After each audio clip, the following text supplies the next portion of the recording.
ओम सर्वेषां स्वागतं नमो नमः।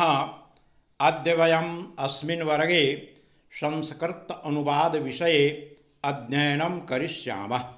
सर्वप्रथमः प्रश्नः समुदेति अनुवाद इति किम्? अनुवाद किसे कहते हैं? प्रिय छात्रों, अर्थ परिवर्तन बिना भाषा परिवर्तन को अनुवाद कहते हैं। जैसे लड़का पढ़ता है, यह हिंदी का वाक्य है, इसका संस्कृत में वाक्य हुआ बालकः पठति। अब इसके नियम पर हम ध्यान दें। कर्ता जिस पुरुष और वचन में रहता है उसी पुरुष और वचन में क्रिया भी होती है। तो जैसे कि वह पढ़ता है, इसमें कर्ता प्रथम पुरुष एक वचन का है तो क्रिया भी प्रथम पुरुष एक वचन की पठती हुई। अब संस्कृत में तीन वचन होते हैं, एक वचन, द्विवचन और बहुवचन, और तीन पुरुष होते हैं। सह माने वह, तौ माने वे दोनों, और ते माने वे लोग, ये प्रथम पुरुष हुआ। मध्यम पुरुष में त्वम माने तुम, युवाम माने तुम दोनों, और युयम माने तुम लोग। उत्तम पुरुष में अहम माने मैं, आवाम माने हम दोनों, और वयम माने हम लोग। पुनः स्त्रीलिंग में भी प्रथम पुरुष में सा माने वह, ते माने वे दोनों, ताह माने वे लोग। नपुंसक लिंग में भी तत् माने वह, ते माने वे दोनों, तानी माने वे सब। यहाँ पर मध्यम पुरुष और उत्तम पुरुष में जो रूप होता है पुल्लिंग में वही रहता है। तो पुनः अब हम लोग अभी इस प्रकरण में पुरुष के बारे में, वचन के बारे में और कर्ता और क्रिया का प्रयोग कैसे करें इसके बारे में अध्ययन किए। तो उसी की चर्चा इस स्क्रीन पर अभी आप देख रहे हैं कि पुरुष कितने होते हैं और स्त्रीलिंग पुल्लिंग में क्या क्या होता है। तो अभी हम लोग पुनः लकार के बारे में, चूँकि वाक्य बनाते समय काल की जानकारी बहुत जरूरी है। तो वैसे संस्कृत में 10 लकार होते हैं, परंतु पाठ्यक्रम में 5 ही लकारों का वर्णन है। लट लकार वर्तमान काल, लोट लकार आज्ञा अर्थ में, इसका और भी प्रयोग होता है आमंत्रण में, आकांक्षा में। लंग लकार भूतकाल में, जो समय बीत गया, और विधि लिंग जो है चाहिए अर्थ में होता है, और लृट लकार का प्रयोग भविष्यत काल में होता है। इस प्रकार से हम लोग लकार यानी काल, जो कर्ता के करने में समय लगे उसे काल कहते हैं। यानी कि वर्तमान काल, भूतकाल, भविष्यकाल, इन सारी बातों की जानकारी हम लोग पहले प्राप्त वाक्य में करते हैं।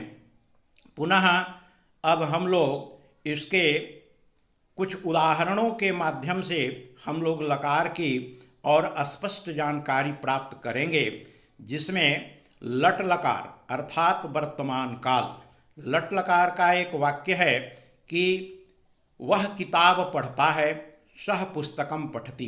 प्यारे छात्रों, लकार की जानकारी हम क्रिया से करते हैं, तो जिस क्रिया के अंत में ता है, ती है, ते है लगा रहे उसे हम लोग वर्तमान काल कहते हैं। पुनः लंग लकार यानी भूतकाल, जो समय बीत गया, वे लोग किताब पढ़ते थे, तौ पुस्तकम अपठताम। तो यहाँ पर हम भूतकाल की क्रिया का प्रयोग किए, धातु रूप का प्रयोग किए। पुनः लृट लकार भविष्यत काल, वह किताब पढ़ेगा, ते पुस्तकम पठिष्यन्ति, ते वे लोग किताब पढ़ेंगे, ते पुस्तकम पठिष्यन्ति। पुनः लोट लकार में तुम किताब पढ़ो, यह आज्ञा है, तो त्वम पुस्तकम पठ। विधि लिंग में उसे किताब पढ़नी चाहिए, तो सह पुस्तकम पठेत। उसके बाद में हम लोग कुछ अनुवाद के विशेष नियम पर ध्यान दें। जैसे अनुवाद बनाते समय सबसे पहले हमें वाक्य को ध्यान से पढ़ना चाहिए, और उस वाक्य में वह किस काल का है, उसमें कौन शब्द करता है, कौन शब्द क्रिया है, तो इस इतनी और कर्ता किस पुरुष वचन में है, इतनी जानकारी करने के बाद हम लोग हिंदी वाक्यों को संस्कृत में अनुवाद करते हैं। जैसे कि मान लीजिए कि मैं किताब पढ़ता हूँ, यह वर्तमान काल का वाक्य हुआ, इसका संस्कृत होगा अहम पुस्तकम पठामि। तो अहम यहाँ उत्तम पुरुष एक वचन का हुआ, तो इसलिए लट लकार प्रथम पुरुष एक वचन में पठामी क्रिया हुई। बहुत सारे बच्चे किसी किसी लकार में कोई भी वाक्य रहे वो पठती पठता पठंती का प्रयोग ही करते रहते हैं, तो वो बिल्कुल गलत है। फिर कुछ अन्य उदाहरण हैं, जैसे मान लीजिए कि तुम दौड़ते हो, त्वम धावसी, त्वम मध्यम पुरुष एक वचन में हुआ, तो यहाँ त्वम धावसी मध्यम पुरुष एक वचन में इसका प्रयोग हुआ।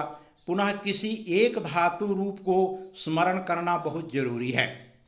आप लोगों को भी पहले से बहुत सारे धातुओं का रूप याद होगा, लिखे भी होंगे, लेकिन मैं आपकी सुविधा के लिए पठ धातु का रूप इसमें लिख दिया है। आपको याद भी होगा, तो आप लोग उसको याद करेंगे, तभी अनुवाद सभी लकारों में सही ढंग से आप बनाने में सक्षम हो सकते हैं। तो इस प्रकरण में आज प्रथम भाग की हमने चर्चा की।